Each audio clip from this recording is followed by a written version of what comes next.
আপু, আপনাদের গ্রামটা মনে হয় সরকারের নজরে পড়ে না। সরকারের নজরে পড়লে আপনাদের গ্রামে একটা স্কুল করে দিত, তাহলে হয়তো আপনাদের গ্রামে একটু শিক্ষার ছিটাফোঁটা থাকতো। আর জানেন কি, যেখানে শিক্ষার আলো নেই সে গ্রামটা অন্ধকারে পরিপূর্ণ। আসসালামু আলাইকুম আপু ভাইয়ারা, সবাই কেমন আছেন? ভিডিও শুরুতে হয়তোবা এই কথাগুলো শুনে আপনারা একটু অবাকে হয়েছে, হয়তোবা ভাবছেন আপুটার আজকে কি হলো, হঠাৎ এগুলো কি বলছে। সবকিছুই শেয়ার করব আপনাদের সাথে। তবে তার আগে বলছি, আমি এই কলের পাড়ে বসে কি করছি। বেশ কিছুদিন ধরে এরকম হচ্ছে, মনে হচ্ছে যে সূর্য মামাটা একটু তাড়াতাড়ি উঠতেছে। বেলা এখন 8টা বাজে, আর এখনই দেখেন কি রকম রোদ উঠে গেছে। রান্নাঘরে রান্না করতে এসে দেখি চুলার পাড়টাতে অনেক রোদ উঠে গেছে। ওরকম অবস্থায় রান্না করলে একে তো রান্নায় মন বসবে না, আর দ্বিতীয় ভিডিও ভালো হবে না। তাই তো বুদ্ধি করে রান্নাঘরে থাকা এই চুলাটা নিয়ে এলাম রান্না করার জন্য। তো এখানে আমি প্রথমে মাটির পাতিলে করে ভাত উঠিয়ে দিলাম। আমার মাটির পাতিলে করে ভাত রান্না করা দেখে এক আপু প্রশ্ন করেছিল, আপু এই মাটির পাতিলটা কোথা থেকে কিনেছেন? আসলে আপু, মাটির জিনিসপত্র যেখানে সেল করা হয় ওখানেই কিন্তু মাটির পাতিলও পাওয়া যায়। আর এখানে দেখেন আমার রান্না করা দেখে আমার ছোট ছেলেটা দৌড় দিয়ে এলো আমার কাছে। রান্না কিংবা অন্য কোনো কাজ করতে ধরলে ও তো নিজেই করতে চায়।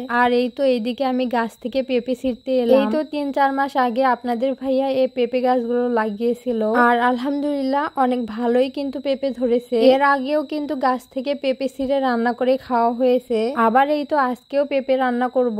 ভাত উঠিয়ে দিয়ে পেঁপেগুলো কেটে নিলাম, আর এদিক দিয়ে কিন্তু আমার ভাতও হয়ে গেছে। আর নাকড়ি দিয়ে একটু চেক করে নিলাম ঠিকঠাক হয়েছে কিনা। তারপরও একটু নাকড়ি দিয়ে চেক করে তারপর ভাতটা নামিয়ে নিলাম। গরম মাটির পাতিল কোনো কিছু ছাড়া নামালাম, তাই আমি হাতে সেকা খেয়েছি। শাশুড়ি মাকে দেখতাম গরম ভাতের পাতিল, তরকারির পাতিল এভাবে নামাতে, তখন ভাবতাম আমার সেকা লাগে ওনার সেকা লাগে না। তাই তো আজকে পরীক্ষামূলক নামালাম, আর এটাই বুঝলাম বয়সের সাথে সাথে হয়তো একদিন সবকিছুই পেরে যাব। তো যাই হোক, আজকে কিন্তু আমি পেঁপে দিয়ে মুগ ডাল দিয়ে রান্না করব।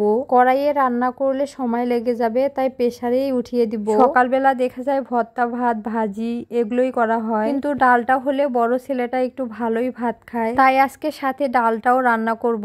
আর এইদিকে গতকালকে আপনাদের ভাইয়া কিছু সরপুঁটি মাছ এনেছিল, তাই এখানে লবণ, হলুদ, মরিচের গুঁড়ো দিয়ে ভালো করে মেখে তারপর ঢেকে রাখলাম। আর এই দিক দিয়ে কিন্তু ডালটা আমার ভালোই সেদ্ধ হয়ে গেছে, আমি প্রেসারটা নামিয়ে নিলাম। এরপর কড়াই উঠিয়ে দিলাম মাছটা ভাজবো জন্য। সরপুঁটি মাছে কাটার পরিমাণটা একটু বেশি থাকে, তাই আমরা সব সময় এই মাছটা ভেজেই খাই। মাছটা ভাজতে ভাজতে আপনাদের সাথে কিছু দুঃখের কথা শেয়ার করি। এই যে আমি ফেসবুক পেজে কাজ করি 1.5 বছর হলো। প্রথম দিকে তো ভিডিওতে ভিউ হতো না, এটা একটা মনে কষ্ট ছিল। এরপর তো নিজেকে সান্ত্বনা দিতাম যে ধৈর্য ধরে কাজ করে গেলে হয়তো একদিন আমার ভিডিও ভাইরাল হবে আর সবার কাছে পৌঁছাবে। হয়তো আল্লাহ আমার কথাটা শুনেছিল, যার কারণে আমার পেজে মোটামুটি যা ভিউ হয় ভালোই হয়। আমার অনেক অনেক শুভাকাঙ্ক্ষীরা আছে, আমাকে প্রতিনিয়ত অনেক সুন্দর সুন্দর কমেন্ট করে উৎসাহ যোগায়। কমেন্ট পড়ে মনে হয় ওরা যে আমার কত আপনের চেয়ে আপন। কিন্তু কিছু কিছু আপুরা কেন যে আমাকে এত আঘাত দিয়ে কথা বলে বুঝে উঠতে পারি না। এই তো কিছুদিন আগে একটা আপু বলেছিল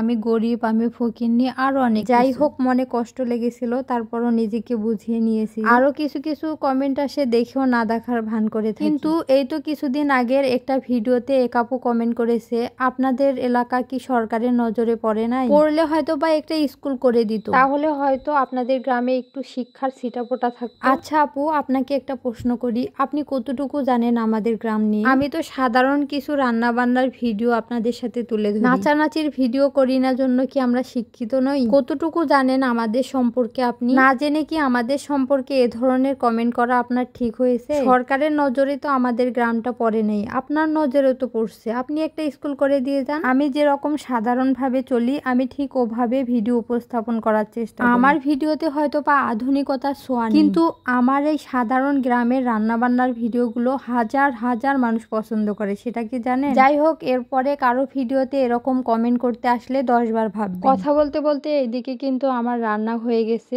এখন আমি ভাত নিয়ে বসে পড়লাম। সবই তো দেখলেন কি কি রান্না করলাম আজকে। পেঁপে দিয়ে ডাল রান্না, মাছ ভাজি, সাথে কিন্তু পেঁয়াজের ভর্তা। এই খাবারগুলো হয়তো বা আপনাদের কাছে সাধারণ কিছু, কিন্তু আমাদের কাছে এই খাবারগুলো অনেক বেশি পছন্দের। তো যাই হোক, খাবার সামনে নিয়েই আজকে আপনাদের সামন থেকে বিদায় নিচ্ছি। দেখা হয়ে যাবে আবার অন্য কোনো ভিডিওতে। সে পর্যন্ত সবাই সুস্থ থাকবেন, ভালো থাকবেন। আল্লাহ হাফেজ।